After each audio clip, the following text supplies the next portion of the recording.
Selamat sejahtera semua. Okey, semalam cikgu dah habiskan standard kandungan 3.1 iaitu simpanan dan pelaburan. Cikgu harap semua dah siapkan latihan yang cikgu bagi semalam.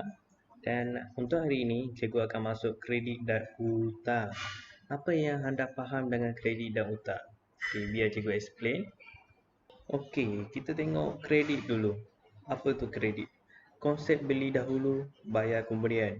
Maksudnya kita buat satu perjanjian dengan pembekal. Pembekal ni terdiri daripada bank lah selalu. Kita buat satu perjanjian dengan pembekal yang kita akan membayar balik wang tersebut dalam tempoh yang tertentu. Kalau kita tengok hutang pula, hutang ni bila kita ada pinjaman yang belum dilunaskan. Maksudnya belum dibayar balik, ia akan menjadi hutang dan perlu dilunaskan pada tempoh yang ditentukan.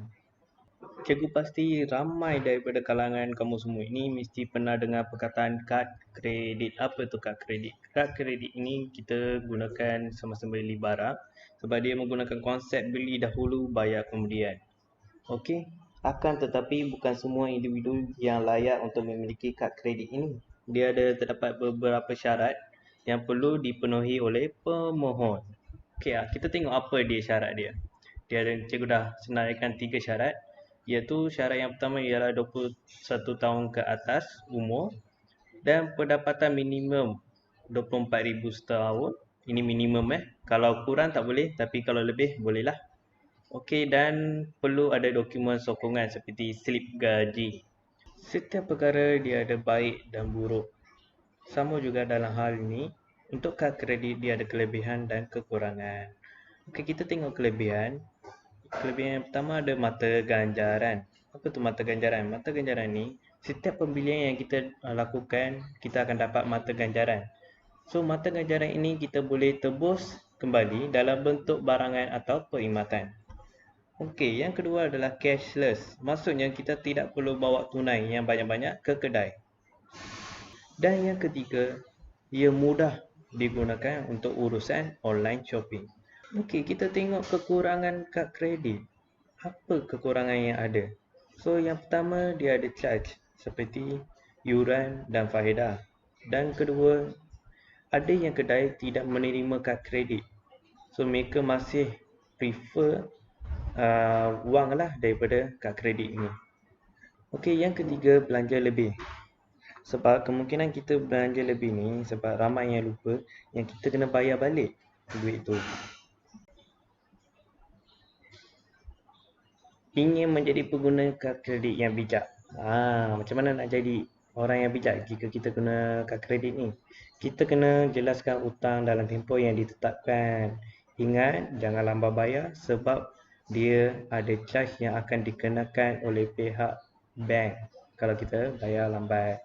Okey, lepas ni kita akan masuk dalam pengiraan. Jangan ingat kita ada fakta saja. Dalam bab ini kita akan belajar cara nak mengira.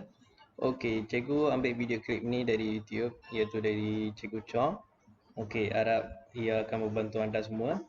Jadi soalan untuk bahagian ni agak panjang sebab dia perlu menceritakan situasi untuk seseorang itu. Jadi kita lihat nombor 1 ini, baki tertunggak kad kredit Alibaba pada bulan Januari ialah 5,000. Jadi kita tahu di sini hutang kad kreditnya adalah 5,000.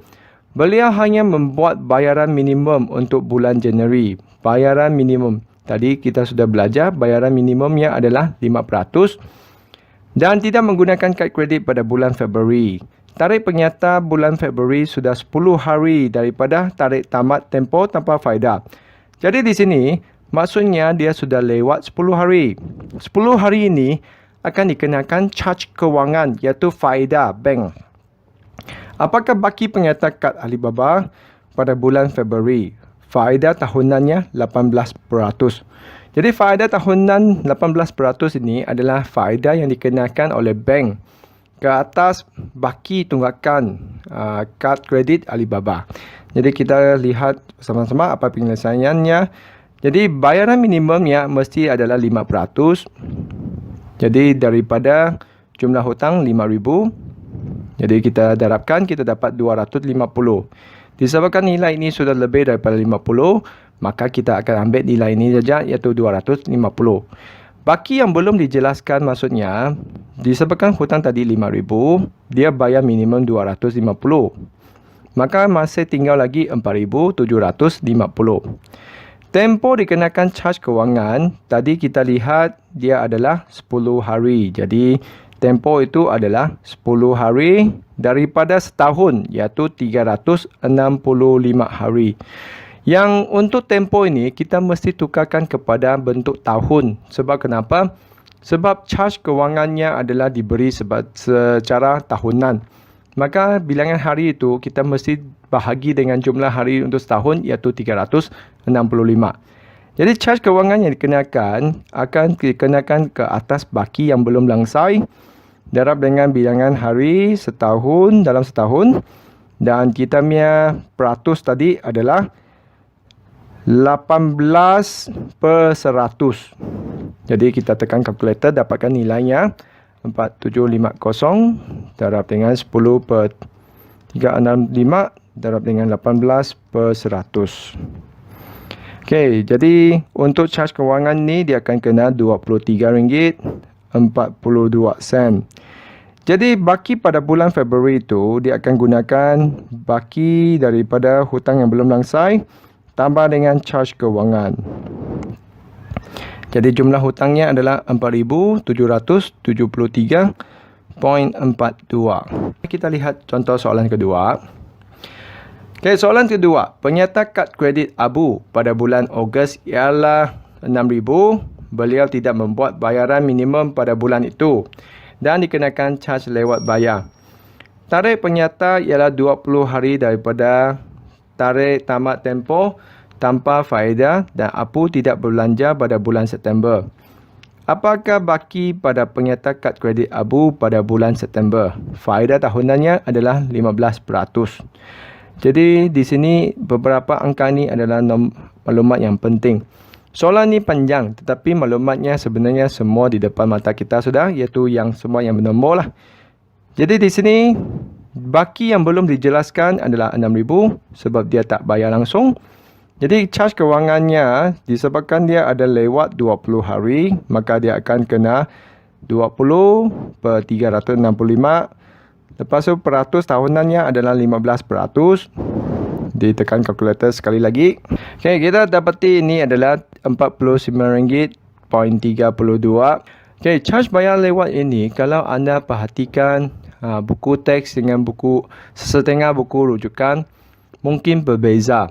Tapi saya nasihatkan semua supaya ikut buku teks dahulu sehingga diumumkan sekiranya ada kesilapan. Kita ikut saja buku teks.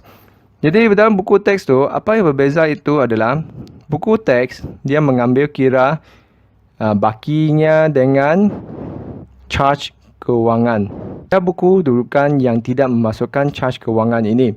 Kadarnya adalah 1% saja. Sekiranya soalan tidak sebut, kita perlu tahu adalah 1%. Jadi di sini kita akan dapat ini adalah RM60.49. Perhatikan caj bayar lewat ini walaupun 1% saja, dia lagi tinggi daripada caj kewangan. Jadi baki pada bulan September tu kita perlu tambahkan hutang asalnya RM6,000 dengan caj kewangannya dan juga caj bayar lewat kerana dia tidak bayar langsung. Jadi kita tambahkan semua. Jadi kita akan dapat ini adalah RM6,109.81. Jadi perhatikan dalam tempoh masa 20 hari saja Abu sudah bertambah lagi RM109 hutang. Jadi kad kredit ini adalah sangat bahaya kalau anda tidak membuat sebarang bayaran.